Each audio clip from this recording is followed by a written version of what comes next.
menurut gue sih sangat mungkin terjadi, bro. Sangat mungkin? Ya. Ini bukan mungkin nih, sangat mungkin. Sangat mungkin terjadi. Kenapa gue bilang itu? Mungkin orang-orang juga banyak yang gak setuju, terutama pendukungnya Anies sama pendukungnya Ganjar ya. Mereka dengerin lo kali bro ya minggu kemarin ya. Terus kepikiran gitu. Iya juga ya, kalau gue dominan di parlemen, kenapa gak gue lanjutin untuk 2024 gitu. Gue tuh takutnya tiga-tiganya gak berangkat, men. Terus yang berangkat siapa? Prabowo gak berangkat, Ganjar gak berangkat, Anies gak berangkat. Nah. Tungguin sampai batas waktu Oktober itu. Nggak daftar-daftar. Wah kalau gitu, karena belum ada yang daftar, kita perpanjang masa pendaftaran. Otomatis juga presiden perpanjangan masa jabatan. Ke situ ya. Udah kebayang nih kolom komentar isinya.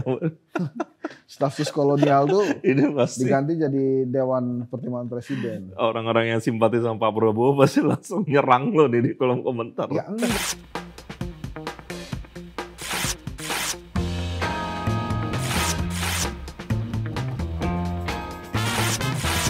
Posting apa sih? Bro. Banyak yang nanyain ke gua tuh Anies Ganjar, Ganjar Anies. Lagi isunya blinding loh bro. Gue kira tuh layaknya wacana ya obrolan orang kopi aja. Cuman yang ini nanggepin sampai Sandi Uno nanggepin. Ya semuanya pengen aja nanggepin ini kan sekalian jadinya. Termasuk kita kan pengen nanggepin kan. Iya. Gitu kan. Makanya selamat datang di Berisik. Selamat datang di Berisik. Tapi aslinya ntar kita japri-japriannya gue gak mungkin ngomong gitu ya. Iya. Tapi ini deh, wacana yang bisa dibuka ke publik, lo ada nggak informasi? Ini menurut gue sih sangat mungkin terjadi, bro. Karena, sangat mungkin? Ya. Ini bukan mungkin nih, sangat mungkin. Sangat mungkin terjadi. Kenapa gue bilang itu? Mungkin orang-orang juga banyak yang gak setuju, terutama pendukungnya Anies sama pendukungnya Ganjar ya. Ini bisa jadi teaser nih, Mel. Dia yang bilang sangat mungkin terjadi. Oh iya. Soalnya? Buat teman-teman yang pengen banget kaos Berisik ini bisa hubungi Mila. Oh iya, ini di kolom komen ya. Iya. Itu nanti ada harganya atau mahal? Lu kalau ada Mila ke distract mulu, ini soal Anies Ganjar. Oh iya. Oh iya harganya mahal ya. Nggak mahal maksudnya. Oh iya. Jadi gini, gimana? Ini ada kaitannya dengan efek dari cawe-cawenya Pak Jokowi nih bro. Gimana tuh? Jadi Pak Jokowi cawe-cawe. Ya cawe-cawe. Parpol-parpol yang tegak lurus ke Pak Jokowi itu semuanya ke Pak Prabowo. Ya. Menyisakan PDI Perjuangan dan P3, Nasdem bersama Demokrat dan PKS. Betul. Untuk kali pertama dalam 8 tahun terakhir Pak Jokowi tidak memiliki suara mayoritas di parlemen. Ya, ini lo sebut minggu kemarin. Ya, terpecah. Ya. 46%-nya di Prabowo, sisanya ada di PDI Perjuangan, P3, Nasdem, Demokrat, PKS. Nah, kenapa gue bilang sangat mungkin? Kalau kemudian pasangan ini hanya bridging, jadi ini hanya koalisi bridging untuk parpol-parpol yang berada di belakang Anies dan Ganjar, maka ini akan menjadi suara terkuat di parlemen. Iya. Efeknya beberapa hal, aturan-aturan yang tidak disukai oleh rakyat, tapi karena waktu itu parlemennya dikuasai oleh pemerintah, dipaksakan jadi, termasuk hibahnya Mbak Puan. Mbak Puan kan menghibahkan dirinya tuh pada saat matikan mic, dia mempersilahkan dirinya dibully demi programnya Pak Jokowi, Cipta Kerja. Nah kalau sekarang kondisinya begini, tidak menguntungkan PDI Perjuangan, tidak menguntungkan P3 dan Nasdem, ya bisa saja kemudian si Anies Ganjar Anies ini dijadikan bridging aja, kita berkoalisi yuk, gitu ya, supaya kalau ada policy-policy, undang-undang yang tidak disukai rakyat, itu dibawa lagi ke parlemen. Demi apa? Demi suara 2024 nantinya. Kita evaluasi deh Cipta Kerja, kita evaluasi deh undang-undang kesehatan, Omnibus Law, KUHP dan lain-lain. Ini mereka dengerin lo kali bro ya minggu kemarin ya, terus kepikiran gitu. Iya juga ya, kalau gue dominan di parlemen, kenapa nggak gue lanjutin untuk 2024 gitu? Karena apalagi kepentingannya partai politik, para caleg. Mas Agil kan caleg tuh. Oh iya. Kalau kita tanya kan, Mas Agil lebih penting mana? Anda lolos ke Senayan atau yang penting capres lo menang tapi lo nggak lolos ke Senayan. Waktu itu ingat nggak jawaban Mas Agil apa? Kita nggak pernah nanya bro, lo nggak ingat kan? Enggak. Tapi gue rasa jawabannya itu yang penting dia lolos Senayan. Ini dialog imajiner dia dan dirinya sendiri Om. Sehingga ini kalau ini terjadi ya, ini tujuannya bukan untuk Ganjar Anies atau Anies Ganjar Ansih, tapi bridging kekuatan di parlemen. Beberapa kali kita lihat ada beberapa fungsionalis Demokrat dan PKS lebih mengambang sebetulnya, walaupun ada yang tegas-tegasan menolak. Karena yang menolak alasannya macam-macam, sama di kubu Ganjar juga ada yang menolak. Alasannya wah nggak mungkin tuh PDI Perjuangan dan PKS. Yang satu nasionalis banget, yang satu religius banget. Nah, kan kita pernah buka di sini. Ada ART-nya, coba partai-partai politik kita buka, gitu kan? Si PDI Perjuangan nasionalis religius, PKS nasionalis religius. Gak ada yang beda. Gak ada yang beda, hanya memang persepsi aja yang satu kiri banget, yang satu kanan banget. Tapi Pak Anies kan sempat bilang kayaknya kalau di luar koalisi susah deh. Iya. Tapi bukan nggak mungkin maksud lo gitu. Bukan nggak mungkin. Makanya gue bilang begini, ini menurut gue ya. Dalam perpolitikan itu kan sebetulnya tujuannya adalah kepentingan kan. Kita lihat aja maunya gimana. Dan saya sih yakin hal-hal seperti ini walaupun ditolak di awal, cuma dipikirin juga. Atau ini hanya, gue boleh gak ya ngungkapin kekhawatiran gue? Please. Izin ya Mas Agil ya. Gue tuh takutnya tiga-tiganya gak berangkat men. Terus yang berangkat siapa? Prabowo gak berangkat, Ganjar gak berangkat, Anies gak berangkat. Gimana coba? Dalam politik ada 3 tanda baca yang sering digunakan. Sudah titik, masih koma, atau tanda tanya. Nah 3-tiganya, baik Prabowo, Ganjar, Anies. Tanda tanya? Ini kalau digunakan 3 tanda baca itu bisa semua. Oh masih bisa semua, oke. Prabowo udah titik belum nih? Kan tanya nih kita nih. Belum, cawapresnya belum? Belum. Ganjar juga belum titik. Belum. Anies belum titik. Masih koma? Masih juga koma. Tanda tanya nggak? Ya iya masih ada gitu. Sekarang misalnya, ini kan habis ini kita akan bahas juga. Misalnya MK akhirnya mengabulkan, menyerahkan untuk urusan usia itu ke DPR. Open legal policy. Ya, open legal policy. Oleh DPR, kekuatan yang tadi, yang 53% itu, sepakat. Maksimal 70%. 70 tahun calon presiden. Maksimal 70 tahun. Oh ini gugatan yang terakhir nih soal. Ya, diputuskan balikin ke DPR, DPR putuskan oke. 70 tahun maksimal. Gagal terbang. Atau misalnya. Ini Prabowo dulu, ntar kita sabar. Nanti satu-satu saya bahas kemungkinan-kemungkinannya. Atau ya, Prabowo pengen Erick Thohir. Urusannya Caimin sama Erlangga. Lah, PAN paling kecil suaranya di situ. Kok mau dorong capres? Walaupun Erick Thohirnya oke ya. Maksud gue oke itu kualitasnya oke gitu. Tapi kan Golkar yang suaranya besar juga. Tunggu dulu. Erlangga Hartarto. Terus kemudian Caimin. Yang punya saham seri A di koalisi ini saya. Bisa. Yang pertama kali. Akhirnya justru deadlock. Dah Prabowo tanpa Wapres. Ganjar begitu juga. Tarik ulur sana kemari kan. Ganjar nih elektabilitasnya turun terus. Mau diganti atau enggak? Tapi kata udah rebound. Wapresnya siapa? Gitu ya. Oke lah, ini masuk ke keresahan lo lah. Lanjut.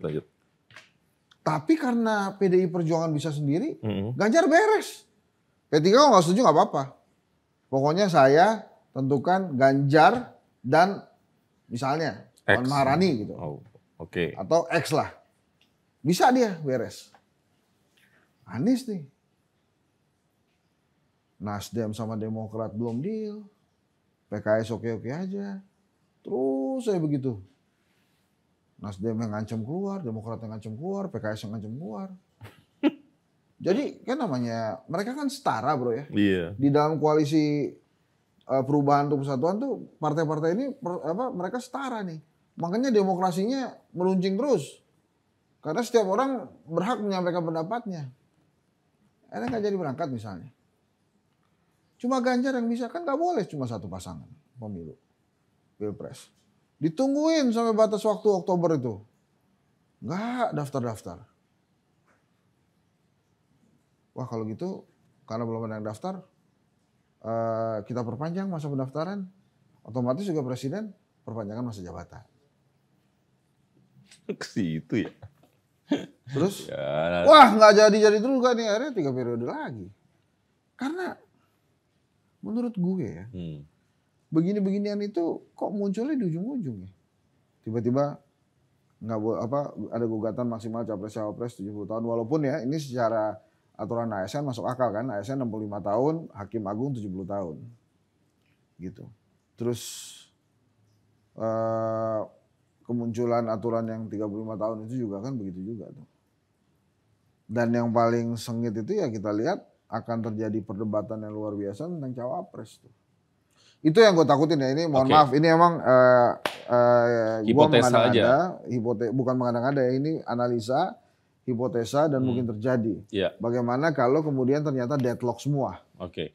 Gitu. Mungkin nih kalau menurut gue jangan-jangan kita balik ke statement Sandi Uno. Dulu dia pernah bilang, ini at the end of the day, trust me, ini akan putus di ujung tanggal pendaftaran. Mungkin itu kali ya. Ini mau nggak mau ya ini jual beli wacana aja kali ya. Kalau itu terjadi bagus bro. Artinya apa? Tiga-tiganya terbang. Kita punya 3 calon presiden. Iya, kita seneng biasa, lah. happy lah. Pak Prabowo, Mas Anies, Mas Ganjar bisa maju, happy kita. Bro, tapi ini kalau ini hipotesa gue nih. Apakah ini jangan-jangan hanya semacam gesture dari kubu Mas Ganjar, semacam kasih gesture ke kubu Pak Jokowi, ke Pak Jokowi, karena belakangan dianggap misalnya lebih condong ke Prabowo. Sehingga kubu PD Perjuangan atau kubu Mas Ganjar semacam kasih gesture. Itu menarik gini loh. Gue langsung jawab nih. Kepanikan itu gue rasa ada di kubu Pak Jokowi. Pak Jokowi sadar nih. Wah, iya ya. Saya untuk kali pertamanya tidak mayoritas di parlemen ini. Cuma 46%. Saya harus ambil lagi hati PDI Perjuangan. Offside langsung men. Mas Gibran, nanti tolong dicari ya, Mil. Tolong dicari. Mas Gibran pasang stikernya Mas Ganjar Pranowo. Terus ada video, ya. Dua-duanya bikin video tuh, Mas Gibran bikin. Mas Bobi Bang bikin. Bobi juga bikin. Iya kan, dukungan kan. Bang Bobi. Saya wali kota Medan, Bobi Nasution, wali kota Medan. Pilih Ganjar Pranowo. Offside tuh. ASN. Oh iya. Nggak boleh dong. Iya juga. Coba cek juga lagi videonya Mas Gibran juga. Tapi Bawaslu itu semuanya izin sakit men, kelihatan itu. Lagi nggak pada ngomong tuh. Itu jelas-jelas mesti disemprit. Jadi itu bisa juga ya diartikan gesture PDI Perjuangan untuk mengingatkan gitu ya. Betul. Dan lucunya begini lagi. Dibelain masih sama PDI itu. Itu kan Mas Bobi sebagai kader, Mas Gibran sebagai kader. Iya bos, tapi masalahnya dia ngomong, saya Bobi Nasution, wali kota Medan gitu. Dia ngomong wali kota, itu jelas. Iya sih, di titik itu kayaknya. Iya, jadi memang ingin sekali Pak Jokowi mengambil kembali PDI Perjuangan. Iya, memang poco-poco ini Bang. Itu bahasanya Ibu Mega. Iya, dansa. Makanya, dansa. Itu makanya kan. Nah, satu lagi nih, ini sih sebenarnya diskusi yang susah ada ujungnya nih. Jadinya di tengah kerumitan ini muncul wacana lain. Apa tuh? AHY Sandi. Walaupun tentu P3 Demokrat gabung butuh satu partai lagi. Ini susahnya Mas Agil kalau saya ngomong sama keluarga Cendana. Lagi keluarga Cendana. Suka di spill apa yang Cendana pengen. Gue nggak nyambung kenapa bisa ke Cendana, bro. AHY Sandi, ya boleh aja begitu Pak. Boleh aja. Boleh aja begitu. Nggak, ini emang ada, lo cek aja media. Demokrat sama P3 kalau gue nggak salah nggak cukup. Nggak cukup. Butuh satu lagi. Butuh satu lagi. Dan yang menarik malah Sandi kan dukung ini Ganjar Anies. Nah, karena gue dengar juga ada juga wacana AHY Puan, ya. Kita muncul-muncul ini. Biar ramai. Ini akhirnya ngacak lagi. Iya, karena ini yang terjadi kayak misalnya yang 70 tahun ya. Iya. Itu pasti mendukung Pak Prabowo kan enggak dong, tapi ada yang setuju misalnya, loh pasal 6 Undang-Undang Dasar, calon presiden harus sehat jasmani rohani. Nah, maksud lo? Loh, Pak Prabowo sehat kok. Iya, tapi gantian dong, gitu kan. Gantian yang muda-muda. Ya ntar aja yang muda-muda gitu ya, kayak gitu-gitulah. Perdebatan-perdebatan itu masih seperti itu gitu. Tentang maksimal 70 tahun. Nah kalau tadi misalnya ada muncul AHY Sandi, muncul juga ada AHY Puan, terus gitu ada lagi Ganjar Anies, ada yang bilang Anies Ganjar. Ya kan? Pak Prabowo nggak ada spekulasinya Pak. Prabowo Gibran itu ya. Itu kalau dua-duanya di approve MK ya, misalnya nih, not to mention open legal policy itu lagi gitu. Pokoknya MK memutuskan. Yeah. Oke 35, oke maksimal 70 tahun. Prabowo tuh tinggal berkuda men. Lah gimana? Jadi begini. Kok jadi begini? Kok dia boleh saya nggak bisa? Gitu kan? Tapi kan kalau... Nggak, tapi itu MK mesti hati-hati. Jadi kalau dia bolehin 35, konsekuensinya dia mesti bolehin 70. Ya. Dan bedanya kan. Tapi kalau yang soal 70 tuh Malaysia aja Tun Mahathir 94 bro. Iya bro, tapi look what happened dengan Malaysia waktu zaman Mahathir, akhirnya ada gonjang-ganjing. Lihat Donald Trump 73 kalau gua nggak salah. Lihat Biden ya. Joe Biden juga begitu. Jadi memang kalau kata kita tuh ya umur nggak bohong gitu. Yang tadinya kita bisa ngedang gitu ya, main basket. Sekarang kelihatannya ringnya tinggi banget kita, lompatnya susah. Iya juga gitu. Sih, iya benar. Ya emang harus diakui, umur itu ya ada batasnya. Emang yang kalau menurut gue sih bagus banget kalau yang di atas 70 tuh udah menempatkan diri jadi tokoh bangsa, jadi guru bangsa ya. Dan mempersilahkan anak-anak muda silakan untuk memimpin negeri, sama seperti Pak Jokowi memimpin negeri lah. Dan Pak Jokowi itu yang lihat dong, punya staf khusus milenial. Kenapa? Karena dia paham betul bahwa negeri ini harusnya anak muda nanti yang muncul. Dia nggak punya lagi staf sus kolonial bro. Gue udah kebayang nih kolom komentar isinya. Staf sus kolonial tuh ini pasti diganti jadi Dewan Pertimbangan Presiden. Orang-orang yang simpati sama Pak Prabowo pasti langsung nyerang lo nih di kolom komentar. Ya enggak, maksud gue ya itu kan gue berkomentar. Iya, kan boleh aja kan. Boleh, bebas. Lagi-lagi teman-teman kalau ingin kaos berisik ini. Bisa ya. Hubungi. Iya, masa kita kalah sama Bang Refli Harun. Oh iya bener. Jualan merchandise. Keren cadas. Oke. Kita bahas apa lagi? Ini kita mesti sekali-sekali emang bahas Vasco nih. Apa bahas Vasco? Undang Vasco ke sini. Oh boleh. Sama YouTuber tuh, Macan Idealis. Survei Kompas, PAN, P3, Perindo, dan PSI tak lolos ke parlemen. Gua nggak kaget. Maaf ya, mohon maaf. PAN misalnya, ditinggal Amin Rais pasti berpengaruh lah. P3 hampir kemarin nggak lolos. Itu kabarnya dibantuin sama PDI Perjuangan tuh. Perindo dan PSI ini kan rajanya kota-kota sebetulnya. Di Perindo tuh di beberapa kota dia ada wakilnya, PSI di beberapa kota ada wakilnya. Tapi bro, kalau dari hasil survei gue itu ada banyak sekali masyarakat pemilik suara yang baru menentukan pada saat di bilik suara. Kalau menurut gue, ini kita bahas satu-satu ya. PAN itu strateginya kan nggak berubah. Artis-artis berkumpul banyak di sana. Oke, bro, sebelum lo bahas satu-satu, gue kepengen naro hipotesa ini biar lo bahasnya sekalian. Maman Abdurrahman Partai Golkar kan senior lo tuh. Junior gue, bro. Oh junior lo. Gue mayan bro. Nggak, gue kepengen ngomongnya gini. Ini menarik soalnya logikanya. Yang dipotret survei, let's say hari ini atau kemarin, itu adalah captive market.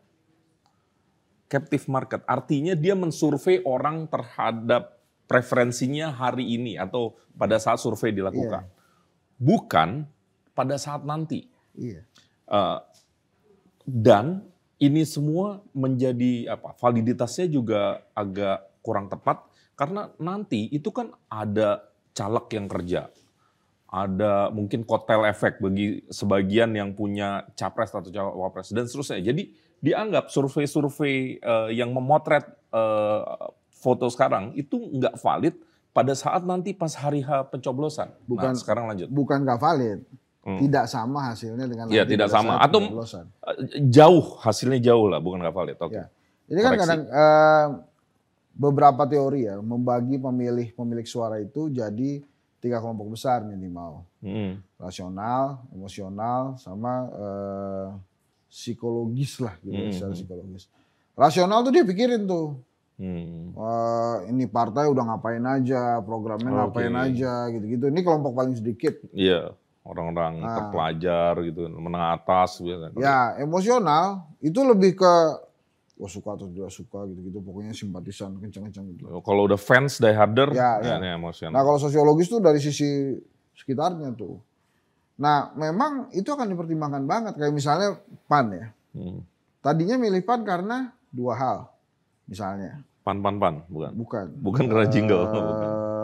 Karena Amin Rais misalnya. Oke. Kemudian yang kedua, Muhammadiyah itu PAN misalnya. Nah, tokoh PAN Muhammadiyah yang dikenal itu Amin Rais. Amin Raisnya pindah ke Umat. Bikin partai sendiri ya. Nah, ini nggak disebut nih Umat sama Gelora nih. Yang menurut gua kalau digabungin tuh partai keren men. Gelora Umat. Yalah. Cakep kan juga. Nah itu nggak ada di PAN. Dan Amin Rais kelihatannya kalau gua nggak lolos, lu juga mesti nggak lolos. Kayak gitu kira-kira lah. Ada suasana kalau itu. Kalau gua lolos, lu nggak boleh lolos, kurang lebih kayak gitu. Kan ada suasana itu. Pak Amin Rais bikin video men. Sih. Saya sudah tidak lagi berada di Partai Amanat Nasional, partai politik yang saya dirikan, dan saya sudah mendirikan partai politik baru yang namanya Partai Umat, gitu-gitulah. Itu dijelaskan. Padahal walaupun ya di PAN itu orang pintarnya masih banyak men. Edi Suparno, Sekjen itu cerdas banget. Zulkifli Hasan dan lain-lain lah. Itu dahsyat tuh. Setuju. Eko Patrio bahkan. Eko Patrio nama aslinya sih? Apa? Itu dia salah satu calon gubernur Jakarta tuh, Eko Patrio tuh. Oh iya? Iya. Dia ketua DPP Jakarta. DPD DKI. Nah, itu dia. P3 ini gue doain mudah-mudahan lolos. Karena sejarah juga bro. Ya itu yang pertama ya. Dia menjadi partai sisa Orde Baru yang lama kan. Masa iya nggak lolos. Terus yang kedua, logonya Ka'bah tuh kan men ya. Itu udah politik identitasnya udah top banget tuh. Musia sih dia lolos ya. Terus ada Sandi Uno juga udah coba ningkatin performa lah. Ini P3 soalnya partainya guru ngaji gue dulu. Iya dia sih walaupun nomornya dulu kita nyebutnya nomor sepatu ya di bawah gitu. Cuma dia pernah ngomong tuh ke bokap gue almarhum. Dua-duanya udah almarhum sekarang. Saya P3 Pak Iwan dimasukkan di dalam list calon legislatif gitu. Oh iya, ya bokap gue ya aja dia guru kan pasti Golkar. ya aja tapi gue inget tuh. Perindo ini sebetulnya strateginya udah bener, udah bagus. Dia ambil banyak sekali tokoh-tokoh penting yang sudah punya suara. Ada Mahyudin Kalimantan, lu kan DPD sebelumnya Golkar, ada TGB, Ustadz Jainul Majdi, teman gue tuh. Banyak artis, banyak jurnalis. NTB bagus tuh, terus kemudian ada yaitu kan Prabu Revolusi, Aiman segala macam. Terus ada sahabat kentalnya Mas Agil, Ustadz Yusuf Mansur. Oh iya benar.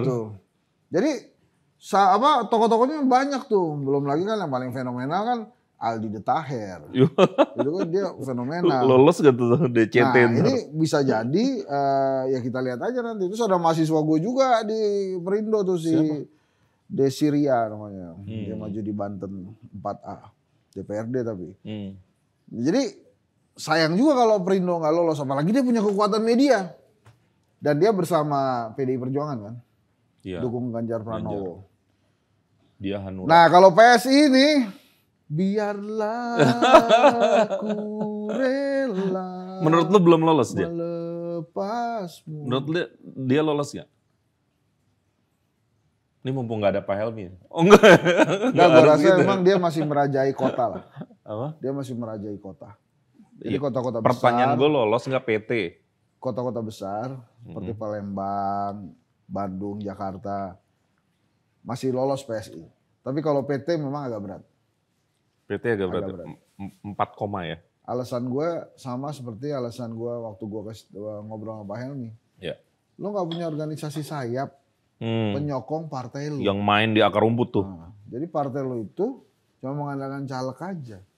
Giring kan bilang waktu itu di podcast ini juga DPD-nya yang harusnya jadi organisasi sayap. Tapi menurut lo sulit ya, beda Ilmah Huta Barat bisa kasih banyak suara, Helmi Yahya bisa kasih banyak suara, Grace Natali bisa kasih banyak suara, Giring bisa kasih banyak suara.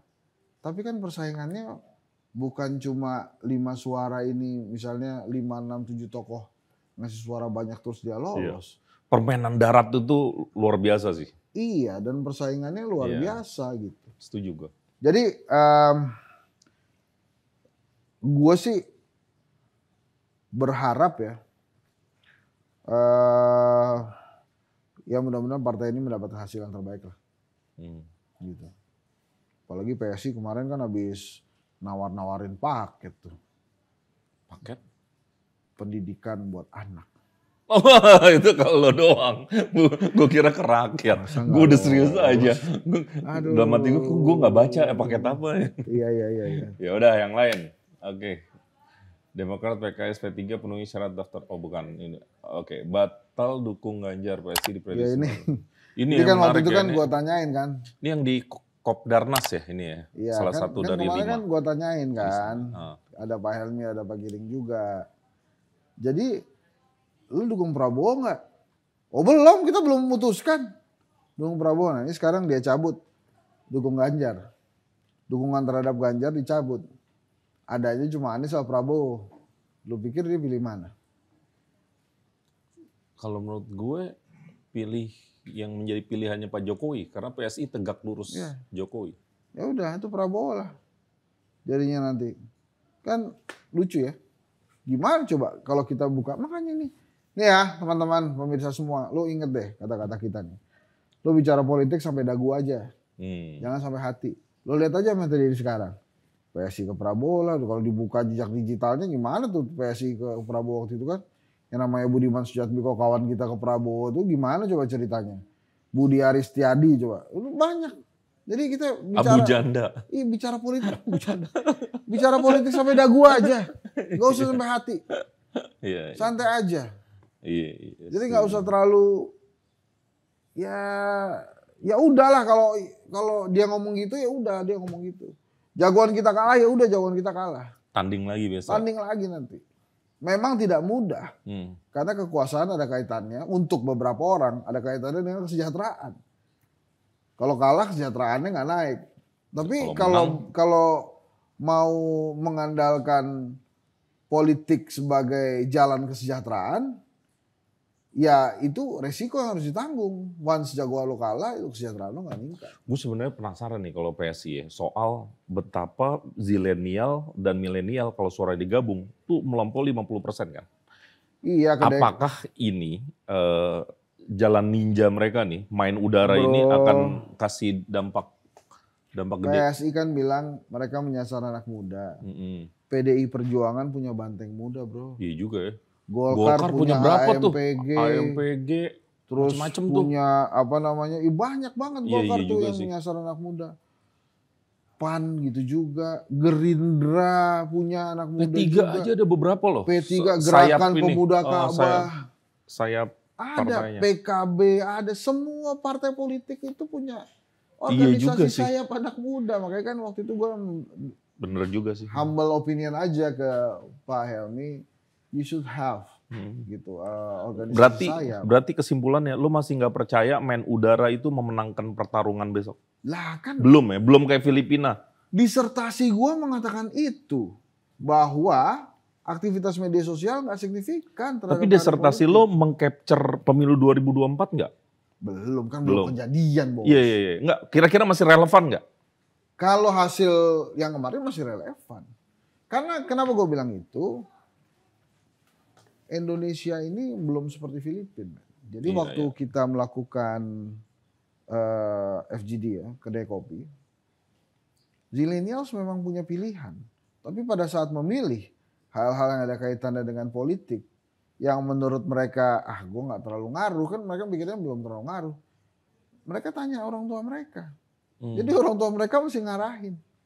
Pilih apa? Tapi lu bener juga tuh. Gue tadi iseng ya, lihat TikTok tuh ada yang lagi trending tuh anak-anak zilenial nih, namanya Eca apa, siapa yang satu Z siapa. Trending bro di TikTok, di banyak YouTube yang arahnya ke teman-teman zilenial. Itu ada satu konten ngomongin politik, terus ditanyain figur-figur. Misalnya figur politisi A gitu. Nggak kenal bro. Nggak kenal bro. Kalaupun dia kenal, belum tentu dia milih. Iya sih. Gue ini bro, doktor pertama di Indonesia yang meneliti tentang momentum politik kaitannya dengan karir politik. Dan mungkin gue juga pertama di dunia, dokter pertama di dunia yang mendefinisikan apa itu momentum politik. Temen lo ini kan, gue belum pernah ngomong kayak gini kan, karena gue biasanya humble aja. Iya. Tapi ini kelihatannya karena saya tadi sudah promo kaos berisik, saya akan promo buku saya tentang momentum politik. Itu sering banget diomongin. Jadi lo anggap itu akan nggak membuat momentum politik ya kalau cuma main udara ya? Iya. Ya, oke. Ini bocorin dikit ya. Boleh. 3 variabel pentingnya itu, leadership transformasional, modal sosial, sama pengalaman bisnis. Ini pengalaman bisnis, pengalaman organisasi maksudnya. Nah satu-satunya variabel yang nggak usah lewat momentum politik, bisa langsung punya elektabilitas, itu adalah pengalaman bisnis. Itu sudah dibuktikan oleh Bapak Erick Thohir, Bapak Sandiaga Uno. Pengalaman bisnis ya sebenarnya, nggak hanya organisasi ya, spesifik ke bisnis sebenarnya. Makanya bisa. That's why banyak politisi kita orang bisnis. Nah, artinya gini, kalau lo banyak duit ya. Lo bisa aja ya. Lo bisa punya karir politik friendly bagus. speaking atau satir aja deh? Enggak, beneran itu beneran, hasil disertasi faktanya bos. Begitu. Iya, oke. Iya. Oke. Yang lain Mil? Masih ada lagi? Mudah-mudahan bisa lah. Oh, iya. Udah habis bro. Nah itu jadi memang tantangannya PSI itu di sana. Satu, banyak partai politik punya organisasi sayap anak muda. Yang kedua ternyata zilenials once dia memilih keputusan untuk politik itu dia tanya orang terdekatnya dan mostly orang tua. Gitu. Gitu ya. Jadi gitu kira-kira teman-teman. Saya Henry Satrio. Imam Priyono dan tentu saja Nurul Karmila. Dan Agil Samal. Dan Franz Iqbal. Nah, masih Satya ada di control room. Masih dalam rangka menunggu pulihnya Vianney dari melahirkan anak pertama yang bernama Remo. Remo siapa? Mil?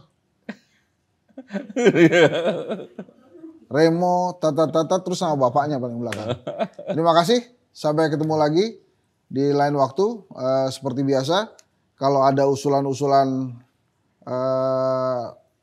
narsum ya, boleh dikirim. Ini kita minggu depan ada narsum yang gue yakin akan menghebohkan jagat politik. Dan buat lo yang nggak setuju, taruh di kolom komen, nggak apa-apa. Kita pengen baca. Ya nggak setuju sama opini-opini kita. Oh iya itu mah boleh-boleh aja. Gitu. Biar rame juga kolom komennya, biar kita baca-baca, biar kita tahu apa pendapat lo. Terima kasih. Pendapat kita. Makasih. Assalamualaikum warahmatullahi wabarakatuh. Waalaikumsalam warahmatullahi wabarakatuh.